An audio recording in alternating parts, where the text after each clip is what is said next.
உலகத் தமிழ் நண்பர்களுக்கு காலை வணக்கம். இன்று குறள் 706 பொருட்பால் அதிகாரம் 71 குறிப்பறிதல். குறள்: அடுத்தது காட்டும் பளிங்கு போல் நெஞ்சம் கடுத்தது காட்டும் முகம்.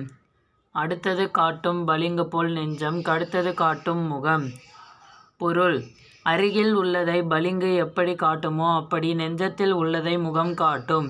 அருகில் உள்ளதை பளிங்கு எப்படி காட்டுமோ அப்படி நெஞ்சத்தில் உள்ளதை முகம் காட்டும்.